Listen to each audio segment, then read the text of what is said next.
Hello friends. आज कुछ tin plate के बारे में हम लोग जानकारी करेंगे, क्योंकि टीन प्लेट की जो खपत है बहुत ज़्यादा है। और अभी क्या है, टीन प्लेट की खपत को या टीन को कम करने के लिए उसमें दूसरे मैकेनिकल प्रॉपर्टीज़ को भी मिलाया जाता है, ताकि टीन का जो यूज है वो कम हो और दूसरे प्रॉपर्टी जो है उसके साथ में मिल के टीन का काम करे। तो और ये क्या है, कंटिन्यू पिकलिंग, अनिलिंग के कंटिन्यू प्रोसेस में इसका होते रहता है। और इसको जो हम रोल जो करते हैं वो कंटिन्यूअस स्टैंड होता है, और कंटिन्यूअस में 5 स्टैंड होता है। और पांचों स्टैंड के अंदर में बीच बीच में क्या है, इसमें टब बना हुआ रहता है जिसके अंदर से पट्टी को गुजारा जाता है। और उसमें कहीं अनिलिंग होता है, कहीं पिकलिंग होता है। अलग अलग कंपाउंड्स उसमें डाले जाते हैं हॉट, ताकि उसके सरफेस के ऊपर में जो भी वेस्ट मटेरियल्स जो रहते हैं या लिक्विड मटेरियल्स अगर कुछ है तो वो क्लीन हो जाए, और क्लीन होने के बाद में फाइनल जो प्रोडक्ट्स बने वो हमारा सही बने।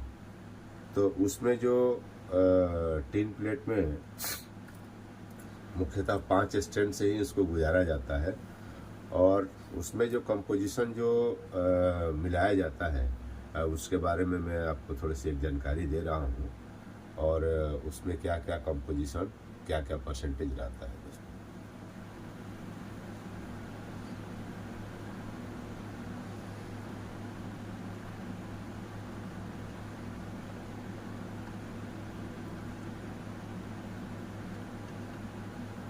पहला रहता है इसे कार्बन। पहला क्या रहता है, पहला इसमें कार्बन रहता है। उसका परसेंटेज जो रहता है 0.06 से 0.1% रहता है इसका।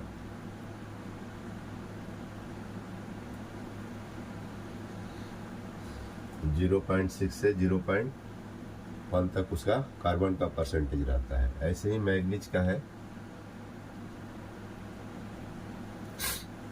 मैग्नीज का जो परसेंटेज रहता है 0.3 से लेके 0.5% तक इसका रहता है। ऐसे ही सिलिकॉन का जो परसेंटेज उसमें रहता है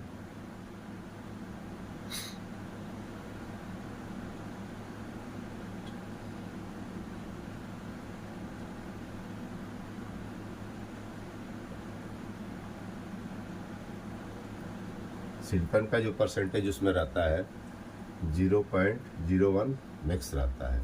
ऐसे ही जो फर्स्ट का जो परसेंटेज रहता है उसमें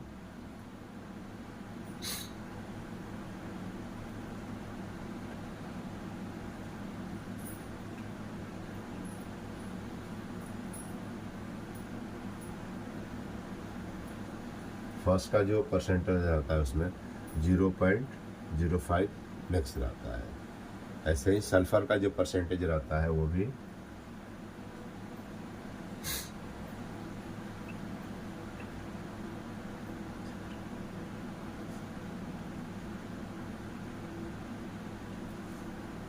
सल्फर का भी जो परसेंटेज रहता है इसमें 0.05 इसका मैक्स परसेंटेज रहता है दोस्तों। अब स्टैंड कितने होते हैं, इसमें 5 स्टैंड होता है। इसको जो रोल जो हम लोग करते हैं 5 स्टैंड कंटिन्यूअस मिल रहता है। 5 स्टैंड कंटिन्यूअस मिल रहता है इसका। और जो 1 नंबर में इसका जो साइज जो बनता है, तो पहले तो हम ये जान लेते हैं कि स्टैंड, पहला स्टैंड, उसके बाद में बीच में क्या क्या रहता है, इसका कौन कौन से इक्विपमेंट रहते हैं उसके बारे में हम लोग जान लेते हैं। तो पहले तो ये एक कॉइलर होता है जिसके ऊपर में जो कॉइल किया हुआ जो पट्टी रहता है उसको हम वहाँ पर डालते हैं, और फिर वहाँ से हम पट्टी को निकाल के पहले पिंच रोल में लेके आते हैं, क्योंकि अपने मन से तो पट्टी जाएगी नहीं।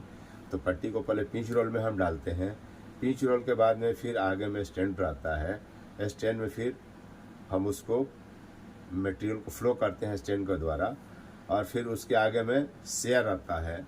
शेयर में क्या है, फ्रंट और बैक को हम कटिंग कर देते हैं। कटिंग करने से क्या है, जो वेस्ट मटेरियल जो आड़ा तिरछा जो रहता है वो निकल जाता है।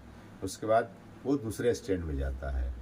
दूसरे स्टैंड में जाने के बाद में उसमें बीच में क्या है, एक हॉट सोडियम कार्बोनेट का टब बना हुआ रहता है, जिसके अंदर से उसको गुजारा जाता है।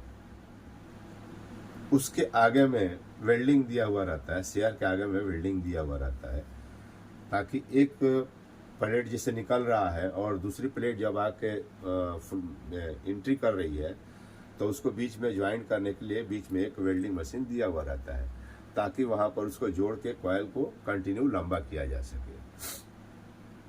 उसके आगे में फिर हमारा एक पिंच रोल दिया हुआ रहता है, क्योंकि वेल्डिंग के बाद में तो ऐसे तो मटेरियल खींचेगा नहीं, तो इसके लिए बीच में क्या एक और पिंच रोल दिया हुआ रहता है। उसके बाद में फिर एक इलेक्ट्रोलाइट मशीन दिया हुआ रहता है, जिसके चलते क्या उसको बढ़िया से प्लेट को क्लीन किया जाता है। उसके बाद में ब्रशिंग भी दिया रहता है उसके आगे में, ब्रश से भी क्या है प्लेट के ऊपर और नीचे साइड में बढ़िया साफ़ किया जाता है। उसके बाद प्लेट को ड्राई किया जाता है। फिर आगे साइड में एक लूपर दिया हुआ रहता है, ताकि मटेरियल का है फ्री फ्लो रोल हो सके।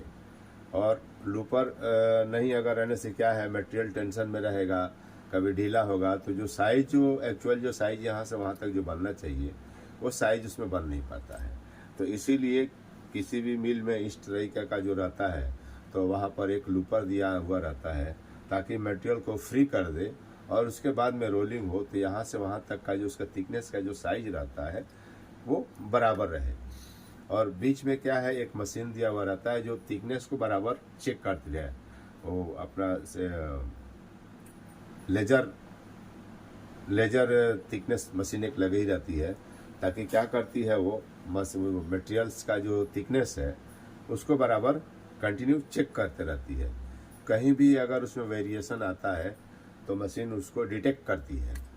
तो इस तरीके से इसका प्रोसेस है। उसके बाद में फिर इसका अनिलिंग होता है।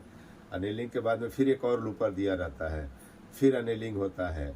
फिर उसके बाद में स्लो धीरे धीरे हम उसको कूलिंग करते हैं। फिर उसके बाद में फास्ट कूलिंग करते हैं। फिर जब ये सीट तैयार हो जाती है तो सीट को फिर दूसरे एक कॉइल में उसको लपेट दिया जाता है, और उस कॉइल को फिर क्या करते हैं हम दूसरे जगह लेके जाते हैं। वहाँ पिंच रोल लगा रहता है, बीच में शेयर लगा रहता है। तो क्या है वो साइज से काट काट के और एक जगह उसको थक्का लगा देता है। तो ये इसका जो है प्रोसेस है दोस्तों। तो आइए हम अब स्टैंड नंबर 1 में अगर मान लीजिए हमारे को 1.5 mm का अगर सीट है 1.5 की सीट है, और इसकी चौड़ाई जो होती है सीट की चौड़ाई वो 1 मीटर 10 mm रहती है। तो 1.5 mm का सीट है और उसको हमको अगर 0.15 अगर बनाना है तो बीच में कितने का साइज हमारे को रखना पड़ेगा।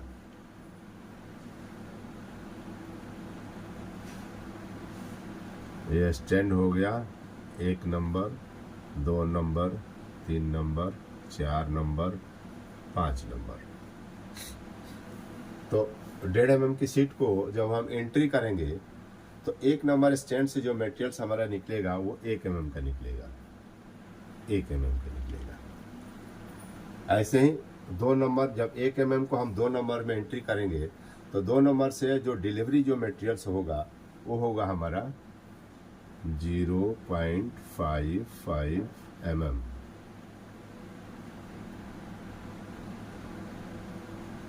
ऐसे ही स्टैंड नंबर 3 से जब मटेरियल्स हमारा फ्लो करेगा तो उसका जो साइज रहेगा 0.33 mm। उसके बाद में हमारा 4 नंबर से जो मटेरियल्स जो निकलेगा उसका जो साइज रहेगा 0.21 mm। उसके बाद में लास्ट में जो हमारा फिनिशिंग जो आएगा वो आ जाएगा हमारा 0.15 mm। ये जितना ये 1 mm हो गया, 0.55, 0.3, 0.1, 0.15, ये हमारा मटेरियल्स का थिकनेस है। और उसकी जो चौड़ाई जो रहती है 1010 mm चौड़ाई उसकी रहती है। ऐसे ही मान लो हमें 2.5 का अगर mm का शीट को हमको रोल करके 0.35 बनाना है या 0.5 बनाना है, तो बीच में कौन सा स्टैंड में क्या क्या हमारा को मटेरियल्स का साइज रखना चाहिए। अब हम मान लो यहाँ पर ले लेते हैं 2 mm का, 2.5 mm का शीट इंटू 1010। तो इसका हमारा स्टैंड नंबर में क्या साइज रहेगा। तो स्टैंड नंबर 1 में हमारा साइज रहेगा 1.76 mm। स्टैंड नंबर 1 में हमारा साइज रहेगा 1.76 mm। वैसे ही स्टैंड नंबर 2 में जो रहेगा 1.04 mm। वैसे ही अगर स्टैंड नंबर 3 में जो हमारा साइज रहेगा वो रहेगा 0.66 mm। फिर स्टैंड नंबर 4 में जो रहेगा हमारा 0.46 mm। स्टैंड नंबर 5 में जो हमारा साइज बनेगा वो बन जाएगा हमारा 0.35 mm। ये हमारा फिनिशिंग साइज हो गया। 3.5 mm जो है हमारा फिनिशिंग साइज हो गया। अगर मान लीजिए हम 2.5 को अगर 0.5 mm हमारे को फिनिशिंग साइज चाहिए तो उसके लिए क्या है, हमारे को स्टैंड नंबर 1 में रखना है 1.87 mm।